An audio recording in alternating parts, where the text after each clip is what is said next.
네, 계속 시장을 볼수록 대응하기 참 어렵다라는 생각이 드는데 그래서 오늘 이분과 함께 하시면서 대응 전략 짜보시면 더 좋지 않을까 싶습니다. 오늘 함께 하실 분은요. EBS 투자증권의 우혜영 연구원입니다. 어서 오십시오. 안녕하세요. 네, 안녕하세요. 팬이에요. 제가 더 팬입니다. 금요일에도 또 방송을 하나 하신 게 있어서 제가 그걸 또 보고 왔는데 그 내용을 또 방송에서 함께 풀어보면 좋겠다라는 이런 마음의 욕심이 좀 있었어요. 오늘 함께 이야기 풀어나가 볼게요. 주제 먼저 공개하겠습니다. 자, 관망세 과연 끝날까요? 일단 오늘 장, 어제 장만 보면은 2차 전지가 시장을 주도한다, 쏠림이 심하다, 빈익빈, 부익부 이런 말들이 많은데 그거 말고도 관망세가 시장에 깔릴 수밖에 없는 이유, 바로 FOMC 회의가 기다리고 있다라는 부분도 있잖아요. 예상 시나리오부터 좀 들어보고 싶어요. 네, 일단 뭐 생각을 해보면요. 시나리오는 크게 세 가지가 있다라 생각을 하고 있습니다. 첫 번째는 동결을 하는 시나리오일 거예요. 동결을 하면서 향후에 인상을 할 수도 있다. 이렇게 말을 하는 시나리오일 거고요. 두 번째는 인상을 단행을 하되 향후에 인상은 없을 것 같다라는 식으로 추가 인상 가능성에 대해서 배제하는 듯한 발언을 했을 때 이게 두 번째 시나리오. 세 번째 시나리오는 인상을 단행을 하되 향후 인상에 대해서도 가능성이 높다. 인상을 할 여지가 높다라는 식으로 그 가능성을 열어놓는 듯한 발언을 했을 때일 텐데요. 요 세 가지 시나리오 중에서 가장 매파적인 시나리오는 세 번째 말씀드린 시나리오일 겁니다. 추가 인상을 단행을 하면서도 굉장히 향후 9월달 FOMC에서 연이어 인상을 할 수도 있다라는 식으로 강하게 매파적인 발언을 했을 경우인데요. 요 각각의 시나리오별로 전개가 됐을 때 이제 금리는 어떻게 움직일까라고 하면요. 일단 동결을 결정을 하게 되면요. 시장의 예상과는 전혀 다른 결정일 겁니다. 굉장히 도비시한 비두기파적인 결정일 수가 있어서 단기물도 그렇고 장기물도 그렇고 이제 장단기 가릴 거 없이 금리가 모두 이제 조금 하락하는 움직임 보일 수 있을 거다라 보고 있고요. 두 번째처럼 인상을 단행을 하되 향후 인상에 대해서는 가능성을 열어놓는 듯한 얘기를 안 하는 경우에는요. 이제 뭐 시장의 컨센이에요. 이게 생각보다 뭐 연준 파월 의장이 매파적으로 얘기하더라도 시장은 믿지 않겠죠. 그냥 한번 이제 인상해놓고 끝나겠지, 마지막 인상이겠지라는 생각을 할 수밖에 없기 때문에 이제 금리의 움직임들은 그렇게까지 크게 드라마틱할 것 같지 않아 보입니다. 이제 마지막으로 세 번째 시나리오는 말씀드린 것처럼 인상을 단행을 하면서도 매파적으로 더 강하게 얘기를 할 경우인데요. 이제 이 경우에는 두 번째 말씀드린 시나리오하고 비슷할 것 같아요. 왜냐하면 연준의 얘기를 시장이 믿냐 안 믿냐의 문제일 겁니다. 근데 지금 FOMC에서의 이제 연준 파월 의장의 스탠스가 매파적일 것이다라는 생각이 조금 더 우세한 것 같아요. 그래서 추가 인상에 대한 얘기들은 이미 지금까지 연준 위원들이라든지 파월 의장이 여러 번 발언을 통해서 얘기를 해오고 있는 문제이기 때문에요. 시장에서는 그렇게까지 크게 움직일 것 같지는 않아 보이고요. 두 번째 시나리오든 세 번째 시나리오든 단기적인 시점에서는 금리의 움직임들은 굉장히 제한적으로 움직일 수가 있다라고 생각하시면 될 것 같아요. 그럼 연구원님 생각은 어느 쪽이세요? 뭐 딱 이거다 맞출 수는 없죠. 저희고 사람이니까. 근데 그래도 내 생각에는 내가 좀 글로벌 시장을 보니까 어느 쪽이 가장 유력하다?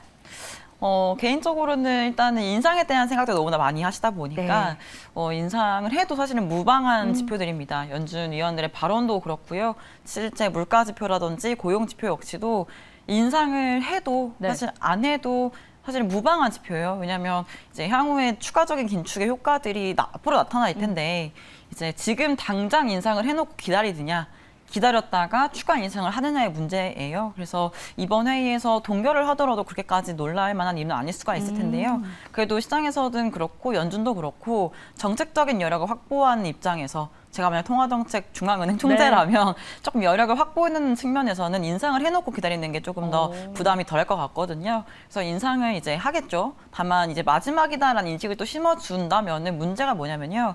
시장의 반응일 겁니다. 이제 마지막이다라는 인식을 심어줬을 때 금리는 이제 먼저 움직일 수밖에 없단 말이에요. 그래서 이제 마지막 인상이다, 이제 앞으로 동결이다라는 얘기가 들어서면 과거의 동결 구간 내지는 인상이 마무리되는 시점에서는요. 한 금리 인하에 앞서서 한 2, 3개월, 1, 2개월 정도 앞서서 움직인단 말이에요. 이제 앞으로 동결 결정이 나온다 하더라도 시장은 이제 인하를 언제 할까라는 식으로 시각을 돌려버릴 수밖에 없기 때문에 오히려 금리는 하방 압력을 더 많이 받을 수밖에 없을 거거든요. 근데 문제는 긴축의 효과를 조금 더 유지를 하고 싶어하는 연준 입장에서 시장 금리가 반응을 하면서 움직이는 것은 긴축의 효과를 다 전체 토탈로 내기 어렵단 말이에요. 그러면은 당연히 스탠스는 매파 매파적인 얘기를 하면서 시장 금리가 빠르게 못 떨어지게끔 함으로써 조금 더 긴축의 효과를 오래 끌고 가고 싶어 할 거다라는 생각을 하고 있어서 인상 결정을 하되 매파적으로 얘기를 뭐 할 수밖에 없는 회의일 수밖에 없다라고 말씀을 드리고 있고요. 다음 회의가 9월달 회의지 않습니까? 네. 8월달 한 번 쉬고 9월에 넘어가가지고 한 달 반 정도의 기간 동안 정책 결정을 못 합니다. 그래서 지금 당장 할 수 있는 일은 말씀드린 것처럼 정책적 여력을 확보를 하고 어떻게 할지 조금 더 시간을 더 가면서 보지 않을까라고 말씀을 드리고 있어요. 어쨌든 시장에서는 긴축에 대한 긴축 종료에 대한 기대감이 좀 있는 상황이잖아요. 이번에 좀 마무리되지 않을까? 올해는 마무리되지 않을까? 네. 그래서일까요? 달러 약세에 베팅하는 투자자들이 늘고 있다고 하더라고요. 네. 이건 어떻게 해석해야 돼요?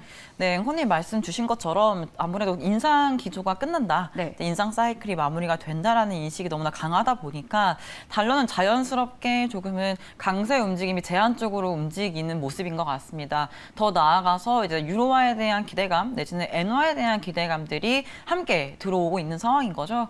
특히 엔화를 먼저 말씀을 드리면은 이제 엔화는 이제 BOJ 일본 중앙은행의 정책 결정이 다소 정책을 조정하는 움직임, 정상화하는 움직임, 조금은 완화적인 통화 정책들을 하나둘씩 걷어 들어가는 움직임들이 나올 가능성이 매우 높다라 말씀을 드리고 있고 여타 국가들, 선진국들 대비해서 이제 일본의 성장률이 되게 견조합니다.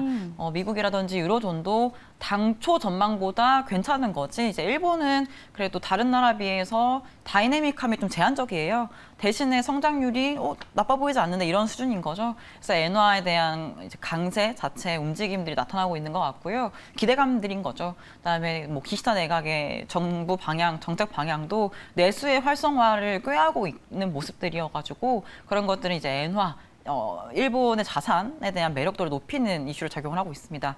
그리고 또 유로화에 대해서는 이제 말씀드린 것처럼 이제 당초 전망보다는 침체가 안 올 것 같다 이런 식으로 얘기가 나오고 있죠. 그럼 자연스럽게 엔화라든지 유로화라든지 파운드화처럼 달러 인덱스를 구성하는 각각의 환율들이 조금은 정상적인 움직임 내지 강세로 움직이게 되면요. 자연스럽게 달러 인덱스는 떨어질 수밖에 없어요. 그래서 앞으로의 움직임들은 이제 연준에서 인상이 마지막이겠지, 7월 또는 9월이 마지막이겠지라는 생각들이 너무나 만연해 있기 때문에 이제 추가적으로 달러가 강세로 가기 위해서는요. 제가 생각하건대 연준이 2번 이상으로 금리를 인상을 할 때 내지는 글로벌 경기 침체가 올 때 이렇지 않은 이상 지금의 달러의 움직임 자체가 완전히 강세로 갈 거다라고 베팅하기는 어려운 시점인 것 같고요. 자연스럽게 엔화라든지 유로화들이 너무나 약세가 됐던 흐름들이 너무나 오래 지속이 되었기 때문에 그런 움직임이 정상화되는 흐름에서 자연스럽게 나타나는 달러와 약세일 수밖에 없다. 그럼 이제 연말까지 봤을 때 이제 연준의 동결 결정이 조금만 뒤로 미뤄지는 듯한 느낌이긴 합니다만은 기조가 있지 않습니까? 이제 기세가 있잖아요. 네. 그러한 달러 약세의 기세 이런 움직임들은 이제 하반기 놓고 보면 연말 가면 갈수록 조금 더 강해지지 않을까 이 약세의 움직임들이요. 네, 그렇게 전망을 하고 있습니다. 사실 시장 이렇게 큰 그림을 보면 FOMC 회의, 뭐 기준금리의 인상, 뭐 인플레이션 이런 얘기가 최근에만 나온 게 아니에요. 정말 지속이 되고 있어요. 시작은 인플레이션이 높았다는 거였고요. 네. 외환 불안, 금융 불안 계속 하나씩 단계별로 이어졌습니다. 혹시 이 다음은 뭐가 우리를 기다리고 있을까요? 위험 대비해야 될까요? 너무나 극단적인 얘기일 수는 있습니다만은 이 다음에 나올 수 있는 얘기는 이제 경기 침체겠죠. 지금은 연준도 그렇고 한국도 그렇고 오히려 한국은행은 하반기에 경기가 반등한다. 상저하고의 전망이다라는 얘기를 하고 있고 연준은 영착륙에 대한 기대감을 가지고 있고 이렇듯이 아무도 경기 침체에 대해서 그 강도나 그 세기에 대해서 크게 우려하고 있는 듯한 느낌은 아닌 것 같아요. 근데 이제 흐름들 말씀 주신 거 보면은 외환 불안에 대한 리스크, 금융 불안에 대한 리스크 이런 것들이 조금은 리스크로 남아 있는 게 아니라 전개가 되면서 조금 더 악화일로로 가게 됐을 때 우리가 생각할 수 있는 거는 생각보다 경기가 못 버틴다, 경기가 조금은 더 강하게 둔화가 될 것 같다라는 식으로 옮겨질 수가 있거든요. 그럼 결국에는 이제 정책의 움직임들이 이제 전망을 했을 때에 한국은행이든 연준이든 할 수 있는 전망은 경기가 당신들의 전망 경로 대비해서 이제 어떻게 움직일까 조금 더 나쁘게 흘러갈까라고 했을 때 경기 침체, 경기 둔화가 세질 때 이제 정책에 대해서는 인하에 대한 준비를 할 수밖에 없는 시점입니다. 그러면 이제 앞으로 우리가 고민을 해야 되는 문제는 정말 연착륙이 올까, 경기가 버틸까에 대한 문제일 거고요. 그럼 자연스럽게 경기 침체가 오냐, 더 강하게 오냐, 약하게 오냐 이런 문제일 수밖에 없어서 이제 앞으로 시장에서의 이제 주목해야 할 만한 이벤트 리스크는 경기 침체 여부가 조금 더 사람들이 얘기를 많이 하지 않을까 싶고요. 강조드리는 게 이거예요. 연준에서 기준금리를 인상을 해서 긴축적인 레벨로 인상을 하기 시작했던 건 작년 하반기였습니다. 통화정책의 시차가 존재하죠. 1년 정도 있다라고 했을 때 올해 하반기부터 네. 정책의 효과들이 더 이렇게 들어올 겁니다.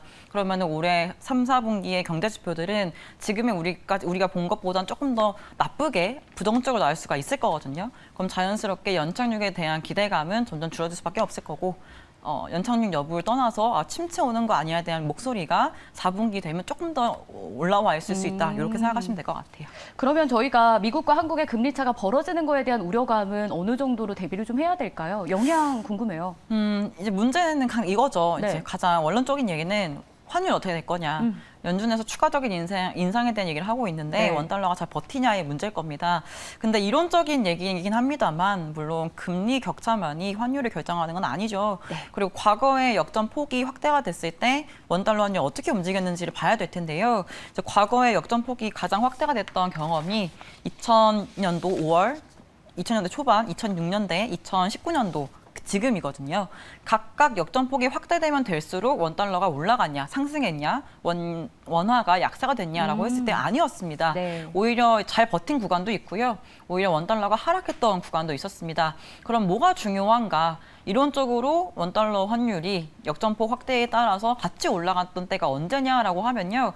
2019년도 7월 한 차례 있었습니다. 이때가 어떤 분위기였냐면요. 18년도 중순부터 미중 무역 분쟁이 격화가 됐었고요. 글로벌 교역량이 확 급감을 했습니다. 이제 한국의 경우에는 경제가 대외 의존도가 높은 국가다 보니까 이러한 글로벌 교역량이 급감하는 거에 대한 영향이 굉장히 이제 타격이 컸죠. 이러한 상황에서 먼저 연준보다 금리 인하에 먼저 나서게 됩니다. 2019년 7월 중순쯤에 한국은행이 먼저 금리를 보름 먼저 인하를 단행을 하면서 역전폭이 추가적으로 확대가 돼버리면서 원달러 환율이 오버슈팅을 하게 됩니다. 단기적으로. 그럼 결국에 정리를 해보자면요. 연준보다 먼저 금리 인하를 함으로써 역전폭이 확대가 된 경우에 원달러 환율이 올라갈 수가 있다. 원달러 환율이. 이 얘기는 뭐냐면 경기가 나빠질 것 같기 때문에 인하하지 않으면 우리나라 경기가 크게 둔화가 될 수밖에 없었기 때문에 금리를 인하를 했을 겁니다. 이 얘기는 원화 자체에 대한 펀더멘탈, 경기에 대한 전망이 안 좋은 거죠. 그 원화에 대해 당연히 부정적인 입장이 될 수밖에 없는 거고요. 원달러 환율이 올라가는 요인 작용할 수밖에 없었죠. 그러니까 지금도 동일할 겁니다. 이제 앞으로 한국은행과 연준의 싸움은 연준이 연내 동결할 것 같아요. 이제 네. 인상을 해놓고 쭉 인하할 것 같지 않아 보이는데 한국 경기가 어떻게 될까? 네. 만약에 생각보다 부진할 경우에 먼저 인하를 할 수 있느냐에 대한 문제일 텐데 저는 어떤 생각을 하고 있냐면 이때 19년도 7월처럼 네. 한국은행이 먼저 연준보다 인하를 조금 일찍 생각보다 빨리 해버리면은 원달러 환율이 원화 약세에 대한 전망이 들어오면서 일시적으로 오버슈팅이 될 수 있다는 얘기를 하고 있어요. 작년 10월 달 생각을 해보시면 한국은행이 빅스텝을 단행을 했습니다. 네. 가장 큰 이유는 외환시장 문제였죠. 원달러 환율이 급상승을 했었고 거의 1,500원 가까이 올랐었고 외환시장의 쏠림 현상, 기대가 이렇게 너무나 쏠리면서 원달러 환율이 올라갔기 때문에 한국은행은 빅스텝을 단행을 했습니다. 앞으로 할 수 있는 일은 가계부채 문제도 있고 부동산 시장 문제도 있고 PF 문제도 있고 너무나 리스크가 많아요. 그럼 추가 인상에 대한 부담은 너무나 커진 상황에서 원달러 환율이 올라갈 때 어떻게 대응할 수 있을까에 대한 고민인 거죠. 그래서 저는 개인적으로는 연준에서 연내 이제 쭉 인상을 해놓고 동결을 한다면 한국은행에서 먼저 인하를 하기에는 이제 원달러에 대한 움직임이 조금은 불안하다. 작년 10월 달처럼 원달러 환율이 급등, 너무나 빠른 속도로 단기간에 변동성이 확대될 수 있는 가능성을 열어두는 듯한 선택일 수가 있어서 최소한 동결로 따라가줘야 된다는 말씀을 드리고 있습니다. 그래서 뭐 이론적인 얘기일 수는 있겠지만은 이창용 총재도 언급을 했듯이 이제 기계적으로 역전폭이 확대된다고 하더라도 문제가 막 발생하는 건 아니다. 하지만 이후에 원달러 환율이 사실은 좀 리스키하게 움직였을 때는 한국은행도 인하를 하긴 부담스러울 수 있다. 이 정도 보시면 될 것 같습니다. 네, 채권 이야기도 좀 해볼까요? 연구원님은 채권 투자 좀 길게 보고 해야 된다라고 좀 얘기를 해주셨었잖아요. 과거에도. 개인 투자자들의 채권 투자가 역대 최고액을 기록을 했다고 해요. 저희 채권 투자 전략은 좀 어떻게 세워볼까요?